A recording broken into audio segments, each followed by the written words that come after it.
Thanks for tuning in. Ham Talk Live will be on the air shortly. Please stand by.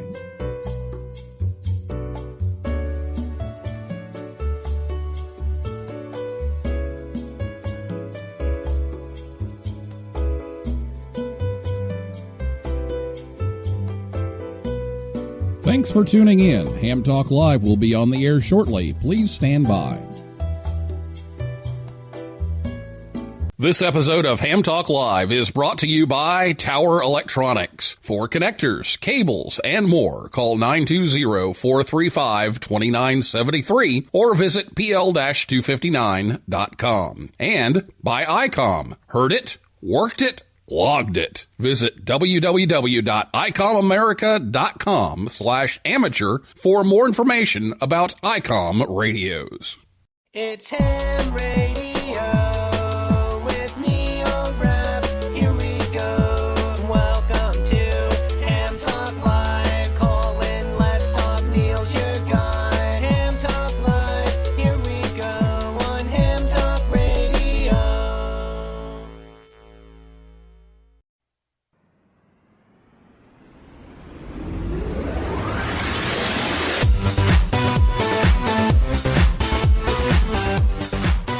Hey, good evening, everyone. It's time for Ham Talk Live. It's episode number 199. The State of the Hobby Survey 2020, recorded live on Thursday, February 13th, 2020. I'm your host, Neil Rapp, WB9VPG. Thanks for tuning in to this episode of Ham Talk Live. Tonight we're joined by Dustin Thomas, N8RMA, and we'll take your calls live in just a few minutes. Last week, we didn't have a show. I had to work. I had to announce my one Thursday night basketball game of the season, so there wasn't a show last week if you missed us, but the week before, Don Wilbanks, AE5DW, was here to talk about Newsline's Bill Pasternak's birthday bash. It was a special event. I was able to run about an hour of that, and we had several people from the Newsline staff and friends of Newsline on the air last weekend. It was a lot of fun. So if you missed that show, you can listen anytime at hamtalklive.com. or on your favorite podcast app, or on YouTube, or you can catch the rebroadcast over on WTWW shortwave. That's 5085 AM on Saturday evenings at about 6:30 p.m. Eastern Time. Next week, February 20th, it's episode number 200 of Ham Talk Live. We'll take a look back at the first 199 episodes, have some fun, and we have a lot of fabulous prizes. ICOM sent us some swag bags to give away. Tower Electronics sent some good prizes, including PL259s, power poles, all kinds of stuff. And LDG Electronics is going to give away a $200 tuner in honor of the 200th episode. So be sure to tune in live next week, February 20th, and you might just be a winner. Now, tonight, we do have a new phone number. We're unleashing a new phone number here. That's going to be our new permanent phone number. If you've been following the show for a while, you know that we've gone through issues with Skype and other systems, and things worked for a while, and so thanks to Marty NN1C for rebuilding the phone system yet again, and we've got a new phone number that we're going to start using, and we don't have the hold music there yet to where you can listen to the show while you're on hold. You're just going to get some random music when you call in, but supposedly everything, and we've tested this out, it's going to put everybody on hold, so when you call, you'll hear music, and then you'll be in line, and it will send everybody in, first come, first served, on the show. So we're going to try that out. So we have a new phone number, so let me give you the new phone number so you can write that down and have that ready to go. It's 859 982 7373. It's 859 982 7373. And so we're going to put that on the air tonight. We've been testing it out, and everything seems to be working fine. Famous last words, of course. But I think we've got it all figured out except for the hold music, and we're going to get that too. So 982-7373, and the area code is 859 for calling in tonight and from now on, hopefully. So you can also get a hold of us on Twitter if you'd rather type. It's at Ham Talk Live on Twitter. And so we're going to talk to Dustin for a little bit, and then we'll take a break, and then we'll come back, and then we'll announce when it's time to call in and ask your questions with Dustin. So we'll be back to do that right after this word from Tower Electronics right here on Ham Talk Live. Is this getting serious? I think so. Well, how do you feel about it? Just imagine if you hadn't run out of PL259s. Just imagine if your connectors weren't from Tower Electronics. Consider the sophisticated quality of connectors from Tower Electronics. Their silver-plated end connectors are so good, they've even been used on the International Space Station. I'm not so sure why I ever used any other PL259s. Mine are better. Besides, you deserve the best. You know I love you. Don't be caught without PL259s. Visit Tower Electronics at a Hamfest near you, or visit them online anytime at pl-259.com, or call 920-435-2973. They also have ham sticks, mobile antennas, and meters too. See the whole catalog. Go to pl-259.com. Tower Electronics, the ham's dime store since 1978. We're not sure what's up with the fifth dentist, but 4 out of 5 dentists recommend listening to Ham Talk Live.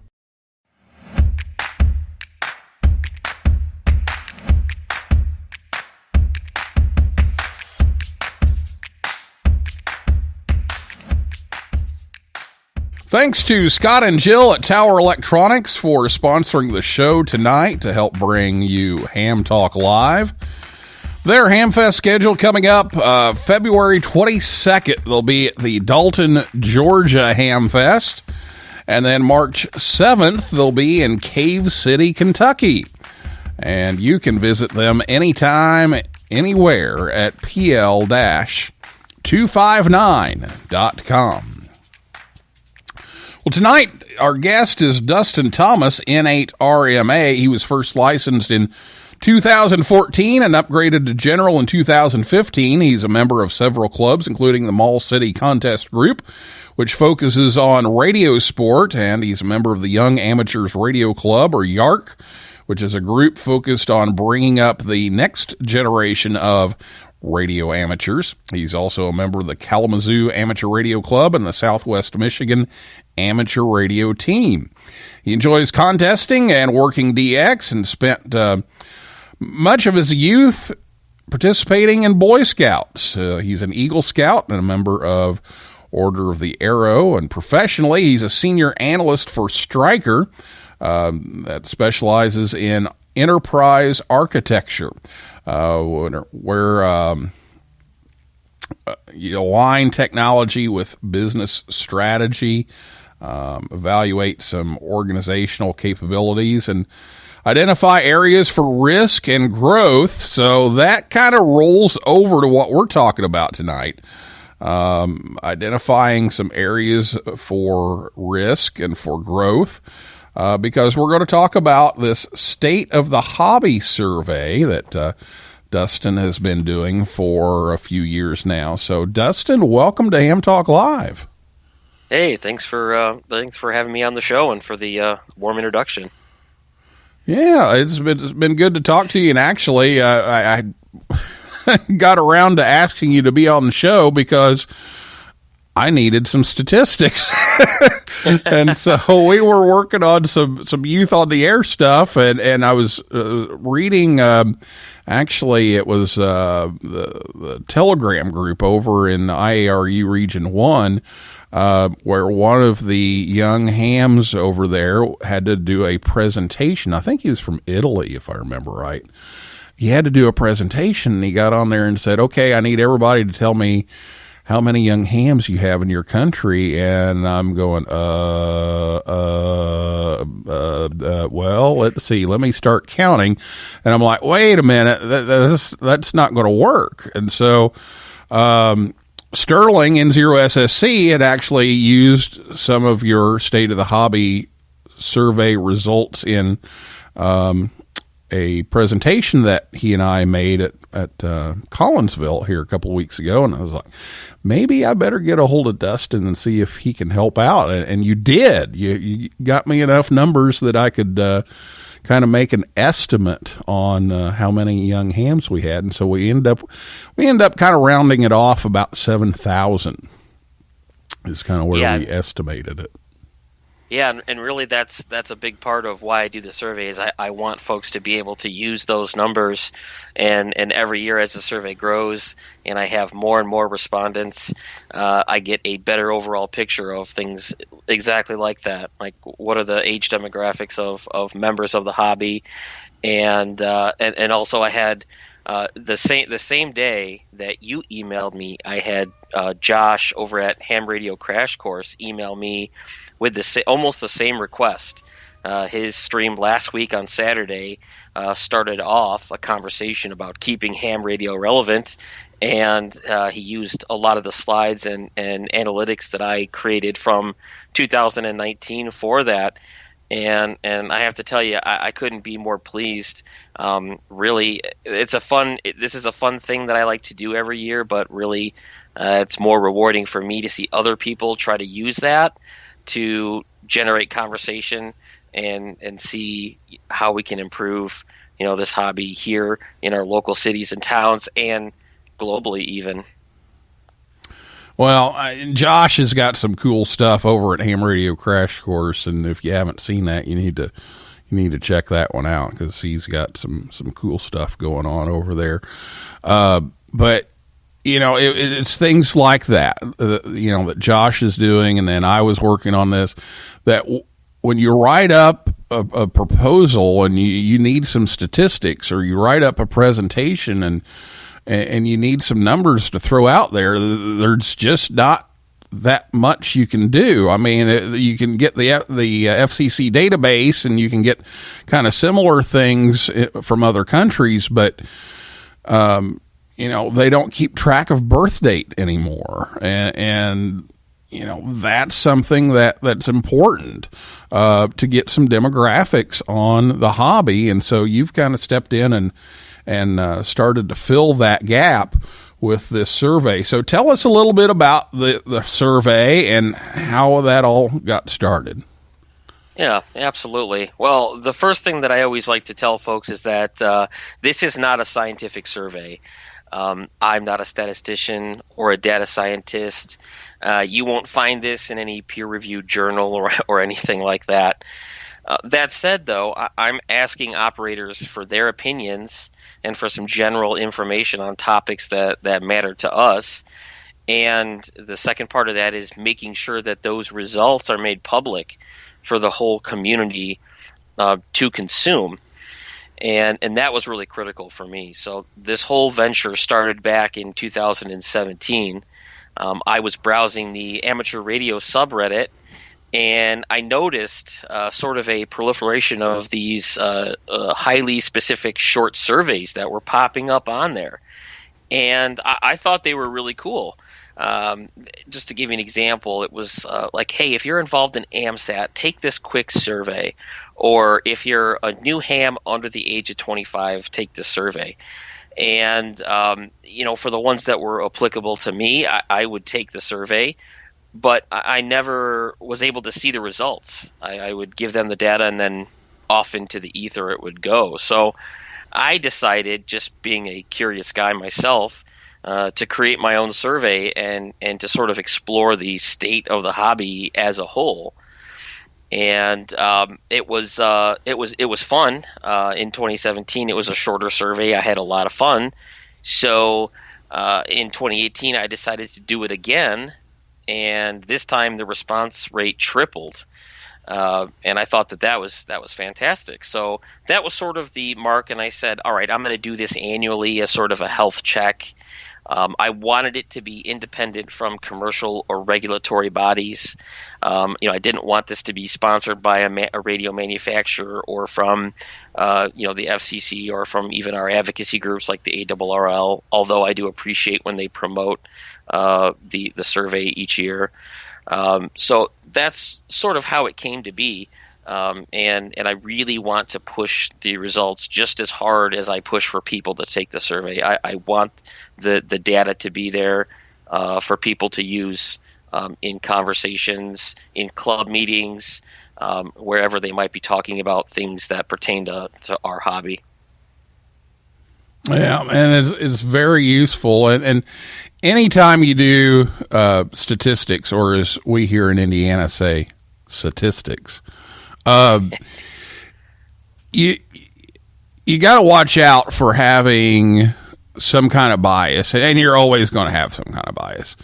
But like you said, if you have a particular manufacturer or a particular organization or something, that skews your numbers. That changes, who participates in the survey, and having it independent, I think, is a good move because it does reduce some of that bias. Absolutely, and I'm the first to admit that there still is bias that's contained within my survey, and sort of a personal goal aside of the survey is every year I try to grow it and mature the survey. And if I go back and I look at the survey I published in 2017, I almost cringe a little at some of the ways that I worded questions, and I learned from that. I took a lot of feedback from people who reached out to me and said, hey, I have some suggestions for you. And I try to incorporate that and mature it each year to reduce that. But I'm also the first to admit that it's a very biased survey in terms of specific to U.S. hams. I would love for this to be sort of a global survey for radio amateurs across the globe.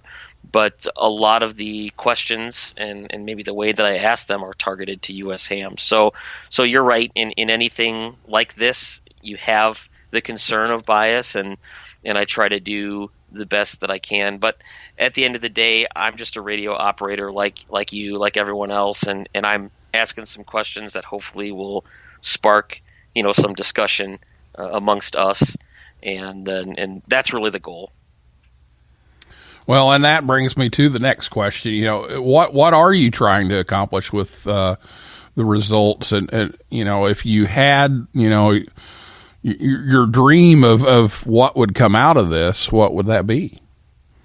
Yeah, great question. I think this is the first year where I've really sort of solidified this into what I think the survey is and what I want it to be moving forward.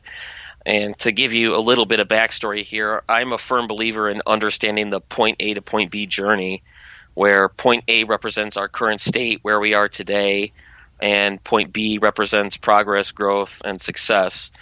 It's much easier to get to point B if you know where you're at with point A. It's like trying to go on a road trip. If you're trying to get to San Francisco, but you have no earthly idea where you are, it can make it a little trickier. So really that's what the goal of the survey is, to help us better understand point A, and then maybe anticipate a little bit of our roadblocks that we're going to have on our way to point B. So to that end, we have 3 core tenets for the survey. The first is spreading awareness in the community. So what is working in advancing our hobby, what is not working, what are some new trends that might be appearing. I'll tell you right now, just as a side note, I sort of anticipated the FT8 wave before it happened. You can sort of see it in 2017, a little bit in 2018, and then 2019 it was in full bloom. So it's a great way to see some of those trends as they surface. It's a good way to see areas of concern, maybe what are some challenges that we'll have. The second tenet that we have is sparking conversation among operators. I know I've talked a lot about that already, and I really do want to beat it to death. I want operators to talk about the results. Do they agree with me? Do they disagree with me? I want clubs discussing the results to say, hey, this is what it says this year. Do we agree with it? Do we not? The things that we do agree with, how can we sort of approach that and try to improve the situation? Great example is Josh last week on Ham Radio Crash Course, talking about ways we can keep ham radio relevant, starting with some of the statistics that I got last year. So great example of that. And really the last thing is I want it to be a fun event that people look forward to. I hope people enjoy taking the survey. There's one thing that I've learned since I was licensed, and that's radio amateurs are an opinionated bunch.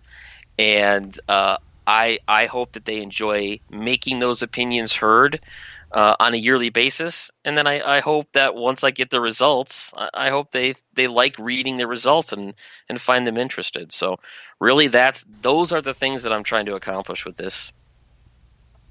Well, speaking of the results, are there any that just really surprised you, or were there any results you're just like, wow, that I just didn't think about that? I have to tell you, I'm never ceased to be amazed every single year, and there are so many of these surprising or shocking results that I'm just going to start talking, and feel free to cut me off when we hit our time here. So I'll start with this. Last year, I polled those who were unlicensed but interested in amateur radio. So I wanted the survey to be the state of the hobby for those of us who are licensed amateurs. But I realized I had a lot of people who were not licensed but interested who wanted to participate. So I built some logic into the survey, and if they were trying to get their license, studying, or interested, I had a different survey for them. And I found that only 29% of those people were encouraged by an Elmer or a mentor to get licensed. I mean, that to me blows my mind. Only 29% were encouraged by somebody who's currently an amateur radio license holder. I was also surprised that most of them, 86% of those, reported not having other members in their family who were radio amateurs. That one's a little bit less shocking to me. My grandfather, Larry N8MOM, is a licensed amateur, but my father isn't. It's kind of skipped a generation. But that was, to me, I think was interesting. And I think finding out what drew these people to radio will be critical in keeping the hobby moving forward. We have to figure out what was that light bulb that said, "Hey, I want to do this." So I think that was really interesting. It's kind of surprising in working with the young hams so much. Is a lot of young hams get in because dad did it, grandpa did it, that kind of thing, but yet some of them that we're getting right now that have really rose to the top, that they have no other connection with family, and it's really surprising. It is. Right now, my son Riley is actually taking a technician class. They offer it traditionally in the fall at the Red Cross in my town here, and it's the same class that I took many years ago. And there's three folks in that class under the age of 25, my son included. Now, two of them have family members who are radio amateurs. The other one doesn't. And he said that he was interested because I made sure to corner him and ask him. He said he's a pilot. He's going to Western Michigan University to be a pilot, and they use radio communications there, and he thought it was an interesting hobby. So, obviously, I think there's some work we can do in figuring out what that aha moment was. Now, there was a question that I asked last year that I have to say was sort of a guilty pleasure. You would be shocked about how many people are offended that I refer to amateur radio as a hobby. I still get emails about that today from last year. So I decided to ask, is it a survey? Is it a hobby? Is it an avocation? What is this thing? Now, I'm happy to report that 83% of respondents agree that it's both a hobby and a service. So a large chunk of people, I think it was 99%, say it's at least a hobby. It could also be a service, but it's a hobby. So we can put that one to bed, and I don't have to rename my survey. Well, I've been a ham for 40, now I can't even remember, 44 years now. And still, when somebody asks me, well, ham radio, what's that? There's not a quick way to answer that. I mean, that's like an hour-long discussion.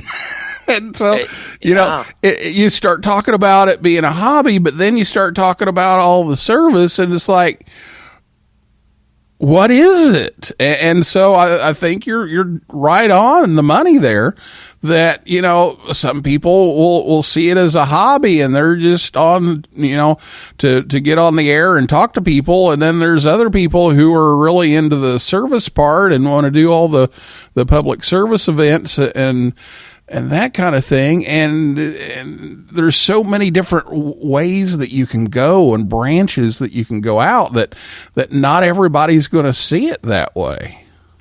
Absolutely. And it's such a multifaceted hobby or service, whichever you prefer that. However you do it is fine with me. There was another thing that I think probably the result that most surprised me was the impact of having other family members, your spouse included, who also participate. And I ask folks how long they've been licensed and how long they've been active. I think it's important to understand the difference, and if there's a gap, understand why.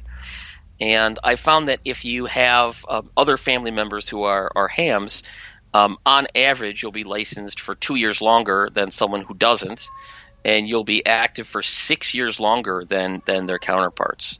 So it's definitely a driving factor in keeping people active with their license. And I think for the spouse, it's very similar. They're on average, they're licensed around the same, but they're active for 5 more years than their counterparts where their spouse doesn't. So I think it's important, kind of going back to where we said, 86% of people who aren't licensed don't have other radio amateurs. Well, I hope that changes, because the numbers show it will keep people more active in the hobby for longer. Very good. Well, let's table that one, and we may come back to that after the break here and talk a little bit more about some of that. But before we go to break, we want to talk about this next one that's coming up. You've got a new one that's going to be released soon. You've got a little traveling to do, and then when you get back, it's going to come out. So tell us how we can participate in the survey and when and all the details. Absolutely. So typically I like to run the survey during the month of March, and the results are published mid-March. I'll be traveling towards the end of February into March this year, so the survey will run mid-March to mid-April. I don't have an exact date yet, but look for it during that time frame. There is a change to the survey this year in that it'll be completely anonymous. In years past, I've asked for a call sign. And that was some feedback that I received, that people didn't like providing that. So this year, no call sign required. You can provide it if you'd like, but it's going to be optional. I generally post on a lot of Facebook radio groups. QRZ.com usually will put it on their news section. I get a lot of responses from them, so thank you to them.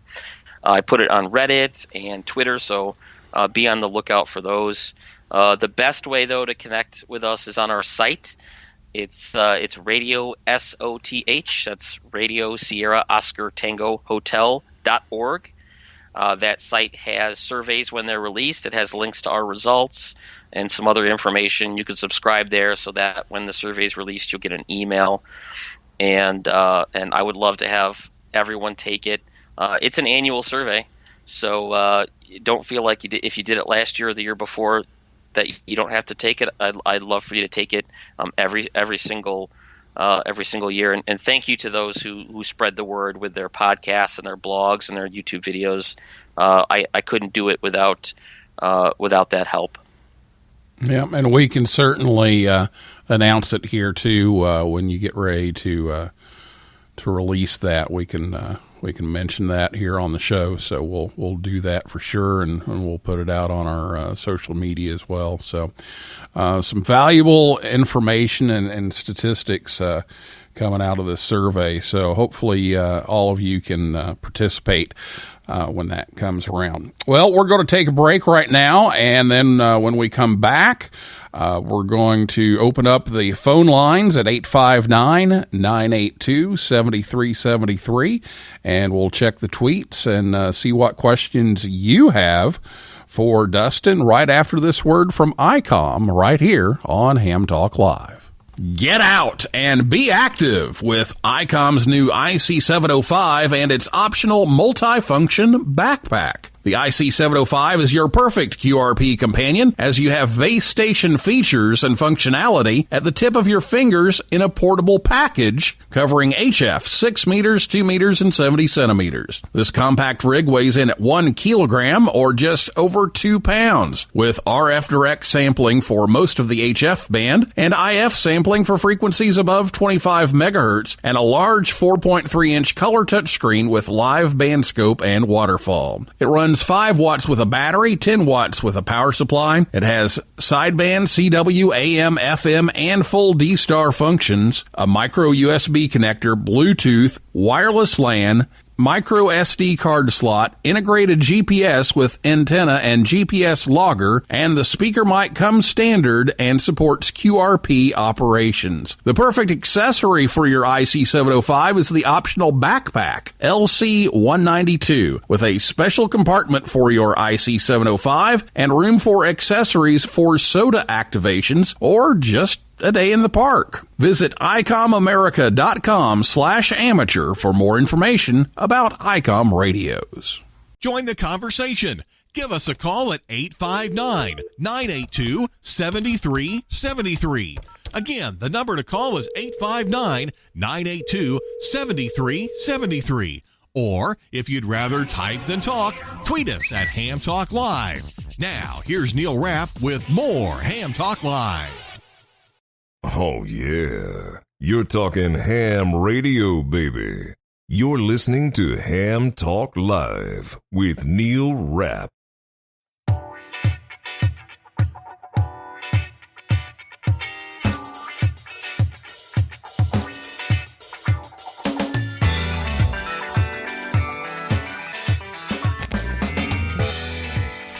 ICOM America brings Ham Talk Live your way each and every week. Visit them at ICOMAmerica.com/amateur. Ham Talk Live is on the air every Thursday night at 9 p.m. Eastern Time right here at hamtalklive.com. And be sure to check us out on Facebook, Twitter, and Instagram. And right now it's time for your calls. So if you have a question for Dustin, give us a call right now. At the new phone number, it's 859-982-7373. Again, 859-982-7373. And yeah, you're going to hear music. The system's going to pick up and put you on hold, and then it'll forward the calls to us one at a time. So if you get music, that you've reached the right place. You can also tweet us at Ham Talk Live, and if you're listening to us on WTWW or on the podcast edition, you won't be able to reach us because it's Thursday night right now, and you're not listening to us at Thursday night, so we're not there. So we'll go back to Dustin. We were talking about the State of the Hobby Survey with Dustin Thomas, N8RMA. And again, we want to take your questions, so give us a call, 859-982-7373, or tweet us at Ham Talk Live. And we do have a tweet from Jim K5ND, a regular for the show, and Jim says, fun comment from your guest, radio amateurs are opinionated. Who knew? No. He says, I agree. My tongue-in-cheek thought is that if you don't like to hear opinions, don't take up a hobby that requires a microphone. Very true. I couldn't have said it better myself. So yes, everybody's gonna have an opinion, and some of these questions definitely stir up some opinions. So, well, and we'll look forward to that.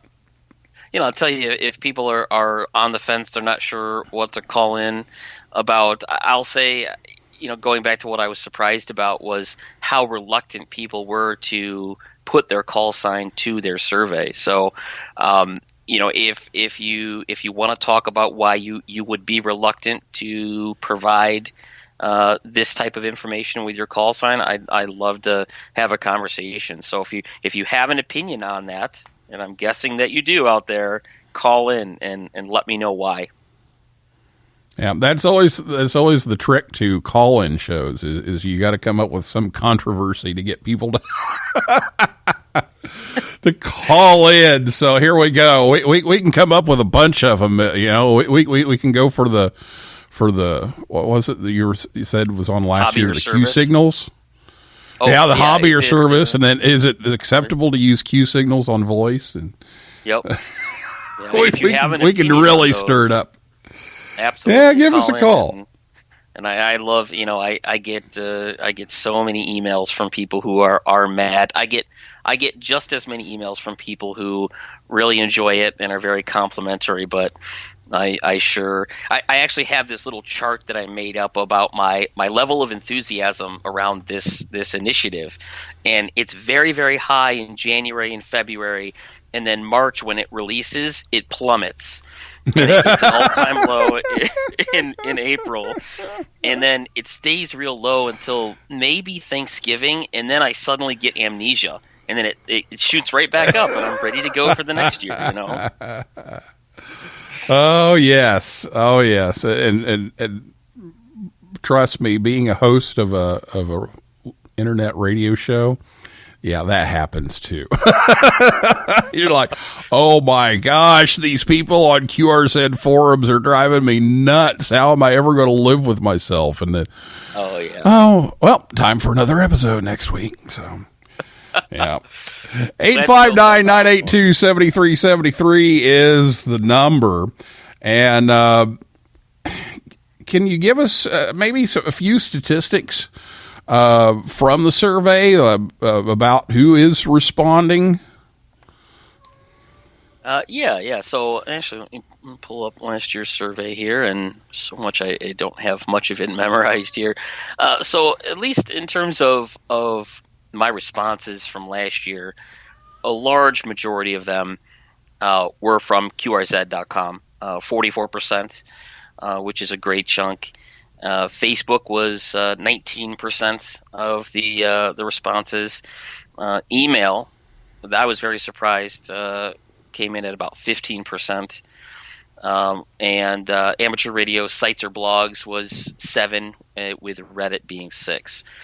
And that was something else that surprised me. The user base of Reddit, that community is a great age demographic that I would love to get the opinions of that group. Roughly 55% of the Reddit user base is under the age of 49, and I would love to get more responses from them. But every single year I post it, it's downvoted immediately, and it's lost in obscura. And a lot of people reach out to me and say, I didn't even see it on Reddit when you posted it, because it immediately goes away. So little disappointing. So if you're listening out there and you're on Reddit, help me out this year and give me an upvote when I post it. Boost that up a bit. Yeah. Yeah, but Well, so that's really it. That's it. And I'll tell you some other fun statistics that I found was that the average operator owns 3.5 HTs. I thought that was interesting because we always talk about how many we have laying around. And I turn around and look, and I have 4 on my desk, so that's perfect, right? but I want to know how do you get the half? Baofeng. You take the back, yeah, you Baofeng. That's what I was getting ready to say. oh, now we got to hit the Baofeng button here.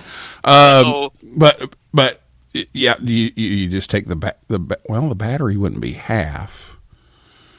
Yeah, I don't know. Let's see. I'm trying to think. Let's see. I've got 1, 2, 3, 4. Yeah. Okay. I guess I'm a little over average. Well, there you go. Someone out there 3.5. has 2, and they sort of make up the difference there. And and another thing that I found interesting that I learned this year was that the average operator spends 28 hours a month operating, which that's a lot. I think I don't think I spend that much, but it was interesting. So 28 hours a month operating, making 60 on average 65 contacts per month. I thought that was kind of interesting to know. So where do you fit? Are you above average, below average there? Oh, I'd say I'm probably below average because I spend all my time working on shows and Newsline and Youth and there's a bunch of us that are like, I know I've heard Ward Silver and 0AX say this. It's like, I'm never on the air because I'm spending so much time doing all this stuff to promote people being on the air and help people be on the air that I'm never on the air.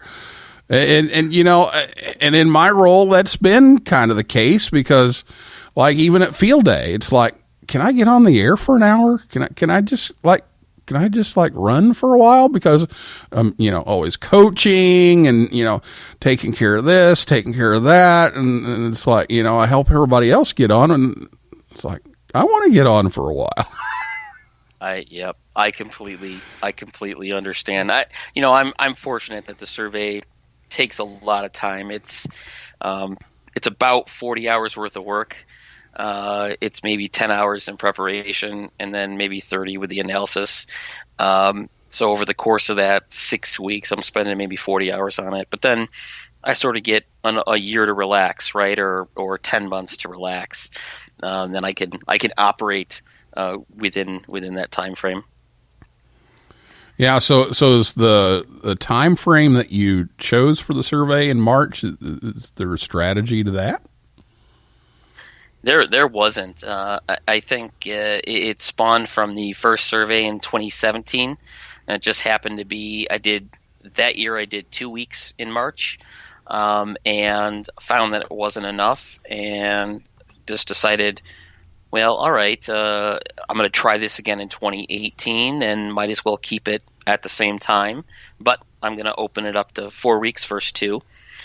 And it just kind of stuck. It sort of works out too. I hear a lot of clubs during the summer aren't doing a lot until field day, right? It seems like field day is their summer activity. So in March leading up to April is sort of the end of their club year. So I think it works out fairly well. Yeah, I think contest season is kind of winding down a little bit, and we got Hamvention coming up, and so I think it's a good time to do it.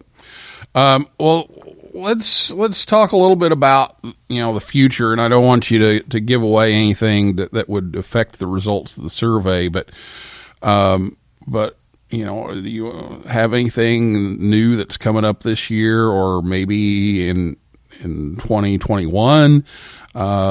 That you're kind of thinking, a direction you might head in the future with this?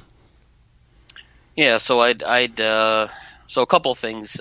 Almost any new question that I've added to the survey comes purely at the suggestion of others. So this year there's going to be a field towards the end where if you have a question that you'd like to see on the survey, you can throw it on there. I'll take a look at all of those.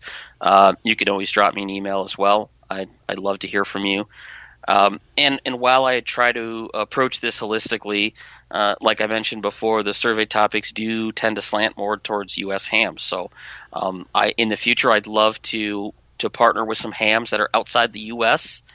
and that are interested in being a part of the survey and kind of helping shape it for a more global reach. Specifically for 2020, a couple of new questions that I'll be asking, and I don't mind giving these away now. I'm asking about DVAPs and hotspots, jumbo spots, whether you have one, whether you don't. I'm asking about space weather. I'm asking about vintage radios. And I'm also going to be asking about remote ham stations. And all four of those came from folks on Twitter or on the blog or email saying, hey, I'd like to know more about that. So that's sort of what's new, where I'd like to take it. I do have a Patreon open on the blog if you'd like to donate to this initiative. It's not about making money. I would like to move to a more robust survey platform. Currently, I'm using Google Survey. There's some better ones out there, but they can be quite pricey. So that's going to be new if people want to donate, and if they don't, that's fine. That's not a problem. That's not why I do it. And lastly, I'd like to see more return visitors to the survey. In 2018, 7% were return visitors. Last year it was 15%.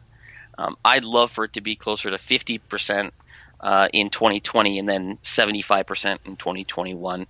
I'd like to get the people who previously took it back and then new folks to join in. All right. Sounds like a good plan, and I wish you continued success, because these statistics are really important whenever we're trying to plan and promote and do things.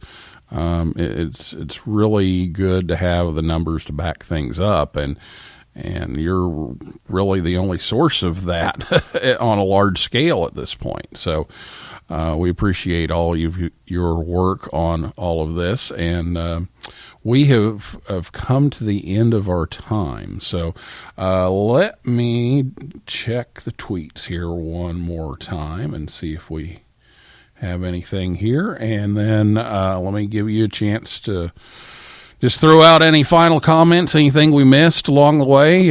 Feel free to do that, and we'll wrap things up. Yeah, absolutely. So, the thing I want folks to know is that I want this to be fun. I want this to be interesting. There's a section towards the end that has just a long text field. We call them verbatims. Please put your opinions in there. I love reading them. I read every single one. I read all 3,000 of them.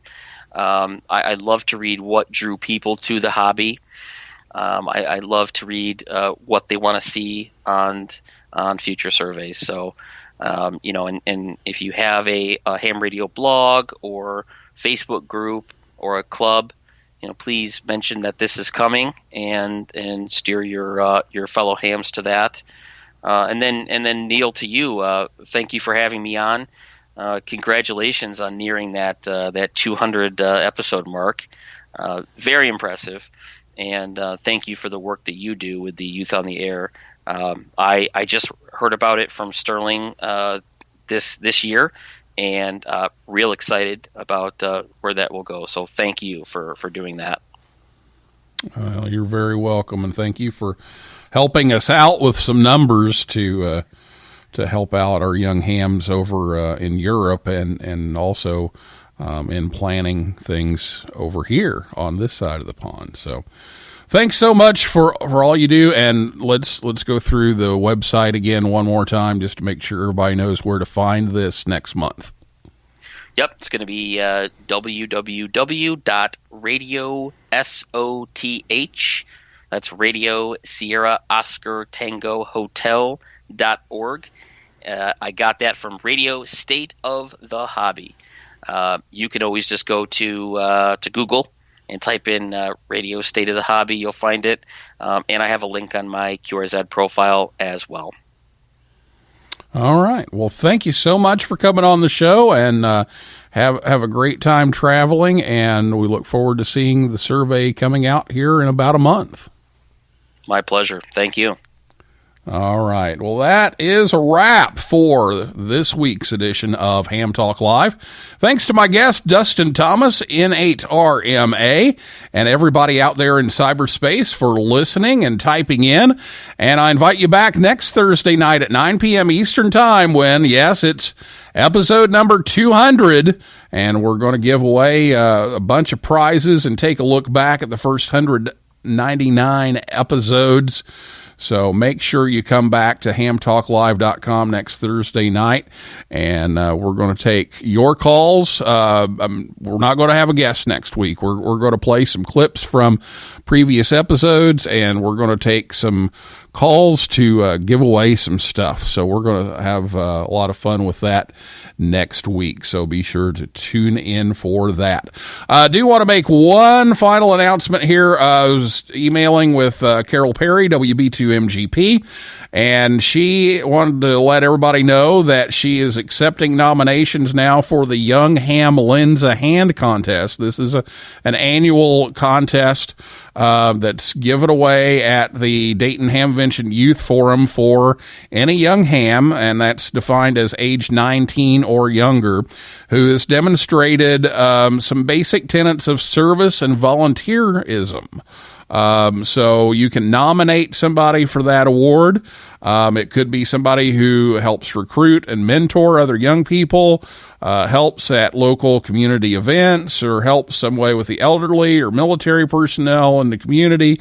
Anything that they do that lends a hand, and they're a ham, those are the people that she's looking for. So all nominations can be sent to WB2MGP, that's Whiskey Bravo 2, Mike Golf Papa at gmail.com before the end of April. And the winner will be announced at her youth forum at the Dayton Hamvention, and that's a $100 prize for the young ham. So make sure you get your nominations in for that. And also, if you like Ham Talk Live, if you like the show here, please leave us a review. That really helps us out. So that's going to wrap it up for tonight. So this is Neil Rapp, WB9VPG, saying 7-3, 7-5, and may the good DX be yours.